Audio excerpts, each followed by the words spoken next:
D Kumaraswamy ಅವರ ಟ್ವೀಟ್ಗೆ ಸಚಿವ ಚಲುವರಾಯಸ್ವಾಮಿ ತಿರುಗೇಟು ಕೊಟ್ಟಿದ್ದಾರೆ.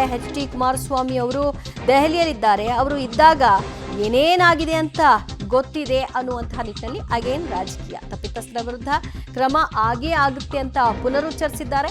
ನಾಗಮಂಗಲ ಮತ್ತೆ ಶಾಂತಿಯುತ ವಾತಾವರಣಕ್ಕೆ ಬರುತ್ತೆ ಅನ್ನುವಂತಹ ವಿಶ್ವಾಸವನ್ನು ಕೂಡ ವ್ಯಕ್ತಪಡಿಸಿದ್ದಾರೆ. ಬೆಂಗಳೂರಿನಲ್ಲಿ ಈ ಬಗ್ಗೆ ಮಾತನಾಡಿದ ಚಲುವರಾಯಸ್ವಾಮಿ ಅವರು ಕುಮಾರಸ್ವಾಮಿ ಅವರ ಟ್ವೀಟ್ ಸ್ಟೇಟ್ಮೆಂಟ್ಗೆ ತಿರುಗೇಟನ್ನ ಕೊಡುವಂತಹ ಕೆಲಸವನ್ನ ಮಾಡಿದ್ದಾರೆ.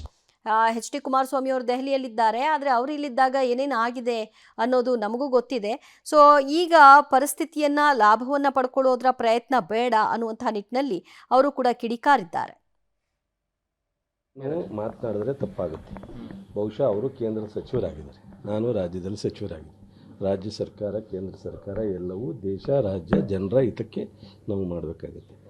ಅವರು ಮಾಜಿ ಮುಖ್ಯಮಂತ್ರಿಗಳಿದ್ದಾರೆ, ಸಾಕಷ್ಟು ಅನುಭವ ಇದೆ.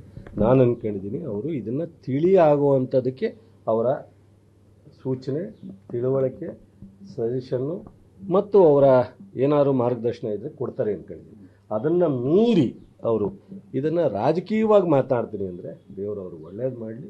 ನಾನು ಖಂಡಿತ ಅದಕ್ಕೆ ರಾಜಕೀಯವಾದಂಥ ಉತ್ತರ ಕೊಡಲ್ಲ.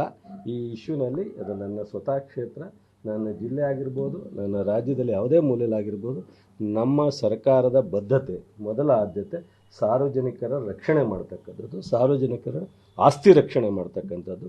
ನಂತರ ವಿರೋಧ ಪಕ್ಷದ ನಾಯಕರುಗಳ ಪ್ರಚೋದನೆಗಾಗಲಿ ಅಥವಾ ಪ್ರಶ್ನೆಗಾಗಲಿ ಅಥವಾ ಇನ್ನೊಂದಕ್ಕಾಗಲಿ ಉತ್ತರ ಕೊಡ್ತಕ್ಕಂಥದ್ದು. ಕುಮಾರಸ್ವಾಮಿಯವರು ಭಾಳ ದೂರ ಏನಲ್ಲ, ಅಲ್ಲಿ ಲೋಕಸಭಾ ಸದಸ್ಯರಿದ್ದಾರೆ, ನಾನು ಅವರು ಒಟ್ಟೊಟ್ಟಿಗೆ ಕೆಲಸ ಮಾಡಿದ್ದೀವಿ. ಅವರಿದ್ದಾಗ ಏನೇನಾಗಿದೆ ಏನೋ ಅನಾಹುತ ಅಥವಾ ನಾವಿದ್ದಾಗ ಏನಾಗಿದೆ ಅನ್ನೋದು ಎಲ್ರಿಗೂ ಗೊತ್ತಿದೆ. ಇದೆಲ್ಲ ನಿರಂತರವಾಗಿ ಒಂದಲ್ಲ ಒಂದೊಂದು ಸಂದರ್ಭದಲ್ಲಿ ಇನ್ಸಿಡೆಂಟ್ ಆಗ್ತವೆ. ಬಹುಶಃ ಅವರು ತಾಳ್ಮೆಯಿಂದ ಇದಕ್ಕೆ ಶಾಂತಿಯನ್ನು ಕಾಪಾಡ್ತಕ್ಕಂಥದ್ದಕ್ಕೆ ಅವರು ಅಧಿಕಾರಿಗಳಿಗೆ ಮಾತನಾಡೋದಾಗಲಿ ಟಿ ವಿ ಸ್ಟೇಟ್ಮೆಂಟ್ ಆಗಲಿ ಕೊಡ್ತಾರೆ ಅಂತ ಅಂದ್ಕೊಂಡಿದ್ದೀನಿ. ಕೊಡಲಿಲ್ಲ, ನಾನು ಇದನ್ನು ರಾಜಕೀಯವಾಗಿ ಬಳಸ್ತೀನಿ ಅಂತ ಅಂದರೆ ನಾನು ಅದನ್ನು ರಾಜಕೀಯವಾಗಿ ಬೆಳೆಸಲ್ಲ. ನಾನು ಅವ್ರಿಗೆ ರಾಜಕೀಯವಾಗಿ ಉತ್ತರ ಕೊಡಲ್ಲ. ಸಮಾಧಾನವಾಗಿ ನಾನು ಅಲ್ಲಿ ಹೋದ್ಮೇಲೆ ನಿಮ್ಮವರು ಇರ್ತಾರೆ, ಮಂಡ್ಯ ಜಿಲ್ಲೆಯ ಎಲ್ಲ ಟಿ ವಿ ರಿಪೋರ್ಟ್ರು ಇರ್ತಾರೆ, ಖಂಡಿತ ಅಲ್ಲಿಂದನೇ ಮಾತಾಡಿ ನೋಡಿ. ನಾಗಮಂಗಲ ಶಾಂತವಾಗಿರೋಕೆ ಬಿಡಿ, ರಾಜಕೀಯವಾಗೇ ಸ್ಟೇಟ್ಮೆಂಟ್ಗಳನ್ನು ಕೊಡ್ತಾ ಹೋಗ್ತೀವಿ, ಇದನ್ನ ಹೀಗೆ ಮುಂದುವರಿಸ್ತೀವಿ ಅಂದರೆ ದೇವರು ಕೂಡ ಒಳ್ಳೇದು ಮಾಡಲ್ಲ. ಕುಮಾರಸ್ವಾಮಿ ಬಹಳ ದೂರ ಇಲ್ಲ, ಅವರಿದ್ದಾಗ ಏನೇನಾಗಿದೆ ಗೊತ್ತು, ನಾನಿರುವಾಗ ಏನಾಗಿದೆ ಅನ್ನೋದು ಗೊತ್ತು. ತಾಳ್ಮೆಯಿಂದ ಶಾಂತಿಯನ್ನು ಕಾಪಾಡೋದು ಇಲ್ಲಿ ಮುಖ್ಯ ಉದ್ದೇಶವಾಗುತ್ತೆ.